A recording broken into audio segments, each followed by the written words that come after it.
इतिहास में हुई 7 ऐसी अनसुलझी घटनाएं जिन्हें आज तक एक्सप्लेन नहीं किया जा सका, जिसे जानकर आप भी हैरान हो जाओगे।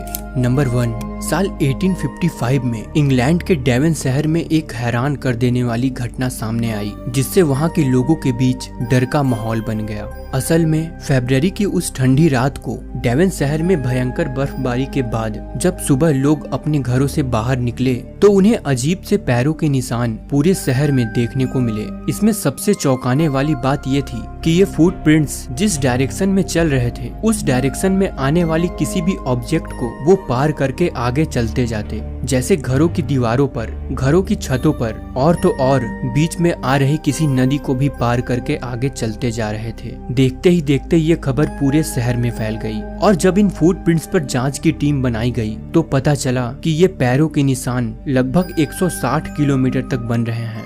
लेकिन ये पता नहीं चल सका कि ये किसके पैरों के निशान हैं। बाद में वहाँ के लोग इसे डेविल्स फुटप्रिंट्स कहने लगे और आज भी उस घटना को डेविल्स फुटप्रिंट्स के नाम से ही जाना जाता है। लगभग 150 साल बाद भी रिसर्चर्स और हिस्टोरियन ये पता नहीं लगा सके कि उस रात डेवन शहर में कौन अपने पैरों के निशान छोड़ गया था।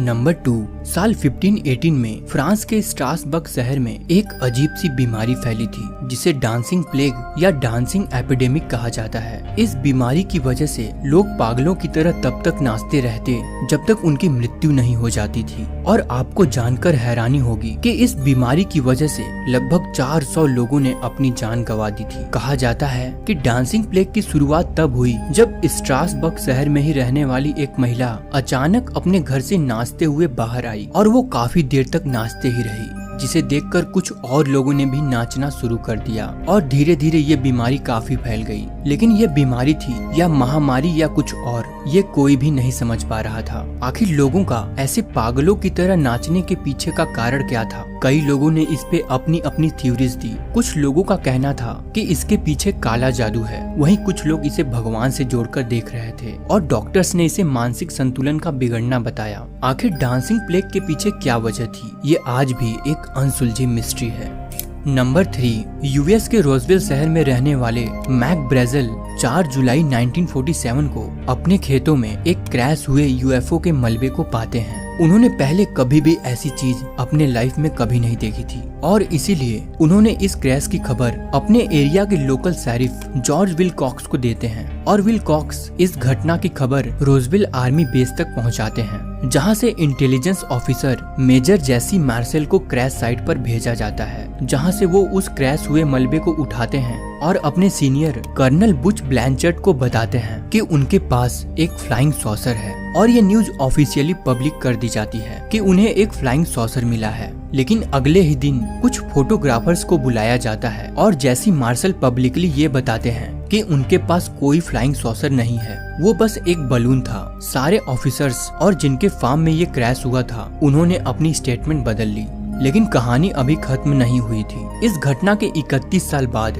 1978 में रिटायरमेंट के बाद मेजर जेसी मार्शल एक बार फिर दुनिया के सामने आते हैं और कहते हैं कि हमें ऊपर से प्रेशर के कारण ऐसी स्टेटमेंट कहलवाई गई थी। उस फोटो में दिख रहा जो बलून है वो उस क्रैश साइट पर नहीं मिला था, बल्कि उस क्रैश साइट पे जो मेटल मिला था वो इस प्लेनेट का था ही नहीं, क्योंकि उसे ना ही मोड़ा जा सकता था और ना ही काटा जा सकता था। यूएफओ की हिस्ट्री में इस घटना को सबसे ज्यादा मिस्टीरियस माना जाता है।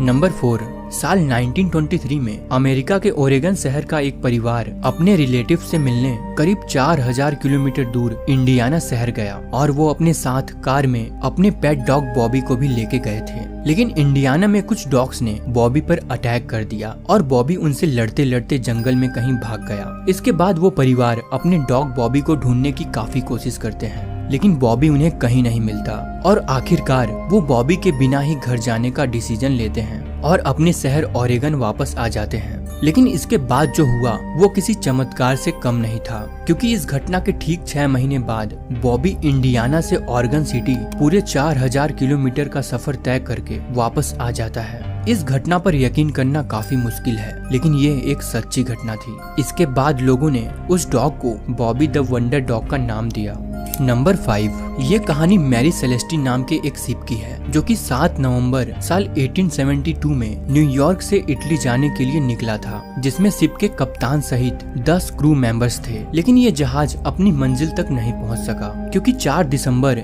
1872 को एजोरस आइलैंड के पास ये जहाज पूरी तरह अबेंडेंड मिला। यानी इस जहाज में अब कोई नहीं था। जहाज पूरी तरह से सही था और उसमें मौजूद सारा सामान भी, बस जहाज के क्रू मेंबर्स गायब थे। आखिर इस जहाज में मौजूद लोग कहां चले गए और उनके साथ क्या हुआ, ये आज तक कोई नहीं जान सका। ये घटना समुद्री इतिहास की सबसे बड़ी पहेलियों में से एक मानी जाती है जिसे आज तक सॉल्व नहीं किया जा सका है। Number 6, American pilot Amelia Earhart, जिन्होंने अटलांटिक ओशन के ऊपर अकेले ही हवाई जहाज से उड़ान भरी थी और वो ऐसी पहली महिला पायलट बनी जिसने अटलांटिक ओशन के ऊपर उड़ान भरी हो। अमेलिया ने और भी कई सारे रिकॉर्ड्स बनाए थे, साथ ही अपनी हवाई यात्रा के बेस्ट सेलिंग बुक भी लिखी थी। साल 1936 में अमेलिया ने पूरी दुनिया का हवाई यात्रा करने का प्लान बनाया और 1 साल बाद 1937 में उन्होंने अपनी यात्रा शुरू भी कर दी। लेकिन 2 जून 1937 को पैसिफिक ओशन के ऊपर उड़ान भरते हुए अमेलिया का हवाई जहाज अचानक से गायब हो जाता है। जहाज गायब होने के कुछ घंटे बाद ही अमेलिया और उनके जहाज को ढूंढने की कोशिशें शुरू हो जाती है, लेकिन अमेलिया और उनके हवाई जहाज का कुछ पता नहीं चलता। अमेलिया को ढूंढने की हजारों नाकाम कोशिशों के बाद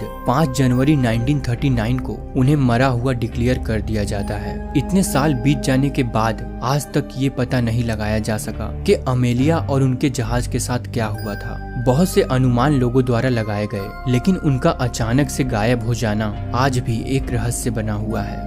नंबर 7, 1800 की शुरुआत में राजस्थान के जैसलमेर जिले में एक गांव हुआ करता था जिसे कुलधरा कहा जाता है। उस समय ये गांव काफी चहल पहल से भरा और खुशहाल हुआ करता था। लेकिन एक रात इस गांव के लगभग 5000 लोग अचानक से गायब हो गए। गांव के लोग अचानक से कहां चले गए किसी को कुछ पता नहीं था और ना ही उन्हें कभी दोबारा देखा गया। इसमें सबसे बड़ी हैरानी की बात यह है कि जब सुबह उनके घरों में देखा गया तो उनके घरों के चूल्हे जल रहे थे और उस पे रखा उनका खाना भी जल चुका था। गांव के लोगों के गायब होने की अलग अलग कहानियां बताई जाती हैं, लेकिन इस घटना का क्लियर एक्सप्लेनेशन कोई नहीं दे सका। उसके बाद से ही इस गांव को हॉन्टेड माना जाने लगा। आज ये गांव आर्कियोलॉजिकल सर्वे